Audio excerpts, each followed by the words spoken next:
Alors, il y a un an de ça déjà, chers amis, le temps passe vite, nous avions fait une émission sur le livre de l'abbé Čekada. Il faut dire Čekada puisqu'il était d'origine croate, on m'a fait la réflexion récemment. Une relecture de cet ouvrage m'a convaincu que j'avais très insuffisamment parlé de son contenu. Donc l'émission de ce soir vise à remédier à cela. Le but de la manœuvre étant de démontrer qu'il est impropre de parler de messe pour la fausse messe Paul VI, pour le culte montinien. Il est impropre de parler de messe parce que, déjà, ce rite ne se définit pas comme tel quasiment. En outre, ce rite est invalide. Et enfin, c'est un rite qui est totalement protestantisé. Alors, dans son encyclique Mediator Dei, Pie XII nous disait, citation, que le culte qui est rendu est une profession continue de foi catholique. Si Vatican II n'avait pas accouché d'un faux culte, les fidèles auraient donc continué à s'abreuver de la foi catholique par le canal de la messe. Et ça, c'était intolérable pour la secte.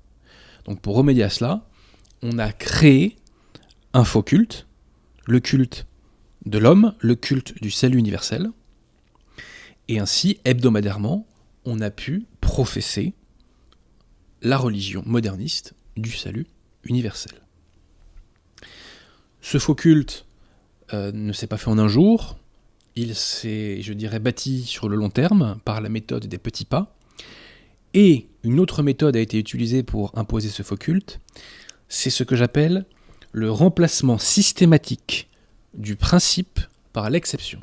Le remplacement systématique du principe par l'exception. Qu'est-ce que c'est que cette méthode ? Elle est fort simple.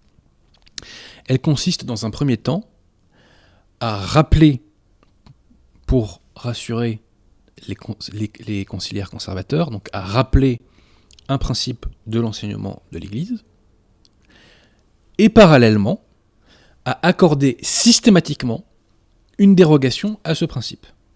Et ensuite, dans un second temps, cette exception se généralise et balaie de facto le principe. Prenons un exemple, la communion dans la main. La communion dans la main est imposée par une instruction de 1969. Dans cette instruction, il est rappelé que le principe, c'est la communion à genoux et sur la langue. Mais on accorde une dérogation qui est la communion dans la main. Et au final, la dérogation finit par phagocyter, par marginaliser totalement le principe. Donc retenez ceci, le remplacement systématique du principe par l'exception. Le culte moderniste montinien, donc montinien du nom de Paul VI, suit notamment 3 fils rouges. Le premier fil rouge, c'est le rejet de la théologie négative. Donc c'est-à-dire que le culte moderniste rejette tout ce qui déplaît à l'homme contemporain. Condamnation des impuretés, opposition entre l'Église et le monde, opposition avec les fausses religions, etc. Le deuxième fil rouge, c'est la protestantisation du rite, du culte. Comment cela se traduit-il ? Cela se traduit par le fait que le caractère propitiatoire du sacrifice est masqué, est effacé. Les protestants et les modernistes sont tout à fait d'accord pour dire que la messe est un sacrifice. Lorsque vous lisez la défense de la fausse messe Paul VI par Congar, il vous explique qu'on fait mention dans l'Institutio Generalis du fait que la messe est un sacrifice. Mais il n'est jamais mentionné, et nous le développerons tout à l'heure, qu'il s'agit d'un sacrifice propitiatoire. Et pour cause, les protestants combattent l'idée selon laquelle la messe est un sacrifice propitiatoire, et même ils contestent l'idée selon laquelle le Christ a fait un sacrifice propitiatoire. Alors je précise, qu'est-ce que c'est un sacrifice propitiatoire ? C'est le fait que le Christ soit devenu une victime à notre place pour payer nos péchés, le prix de nos péchés à notre place. Retenez bien ça, donc sacrifice propitiatoire égale le Christ devient victime à notre place pour payer nos péchés. Troisième fil rouge de la fausse messe Paul VI, c'est le rabaissement, c'est la dévalorisation de la présence réelle. Ce mouvement avait commencé dès 1967 dans une pseudo-encyclique de Montini qui s'appelait Mysterium Fidei. Et dans cette encyclique, il expliquait qu'il y avait plusieurs présences réelles dans la messe. Pie XII, dans Mediator Dei, nous avait dit qu'à la messe, il y avait plusieurs présences du Christ, mais il ne disait pas que c'était des présences réelles, équivalentes à l'Eucharistie, si vous voulez. Or là, on nous dit, dans ce document donc, de Paul VI, Mysterium Fidei, qu'il y a plusieurs présences réelles à la messe. C'est une façon de relativiser la présence réelle suite à la transsubstantiation. Donc, dans une première partie, chers amis, nous démontrerons l'invalidité de la fausse messe Paul VI. Et dans une deuxième partie, nous reprendrons les différents points du rite pour montrer que ce qu'on appelle des abus, entre guillemets, ne sont pas en vérité des abus, mais une parfaite mise en œuvre du Norvus Ordo Missae. Donc les abus, entre guillemets, sont systémiques dans le cadre de la fausse messe Paul VI. Alors pourquoi les abus sont-ils systémiques dans le cadre de la fausse messe Paul VI ? Dans la messe catholique, chers amis, enfin la messe catholique devrais-je dire plutôt, est réglementée, elle est structurée par ce qu'on appelle les rubriques. Les rubriques, ce sont des prescriptions que l'Église impose aux prêtres. Et ce sont des prescriptions qu'il doit scrupuleusement exécuter. Et donc ces rubriques, chers amis, vous les retrouvez en rouge dans le missel. Vous voyez, donc tout ça, ce sont des consignes que le prêtre doit exécuter scrupuleusement. Est-ce qu'on voit bien à l'image de la période Tiremont ? Oui. Voilà. Donc tout ça, vous voyez, ce sont des rubriques, et je le répète, ce sont donc des prescriptions que l'Église impose au prêtre et qu'il doit scrupuleusement exécuter. Il ne peut pas déroger à ça. Si bien que le prêtre n'a pas de marge de manœuvre pour commettre des abus. Mais si abus il y a malgré tout, cela viendra non pas du rite en lui-même, mais ce sera de la faute du prêtre, et l'autorité avertie de ces abus sanctionnera le plus rapidement possible pour les faire cesser. Vous me voyez venir, chers amis. Dans le culte moderniste montinien, il n'y a pas dans les missels ces rubriques en rouge que vous avez vues à l'instant. Il n'y en a pas. Il y a simplement un document qui s'appelle l'Institutio Generalis, qui donne les principes généraux de la fausse messe Paul VI.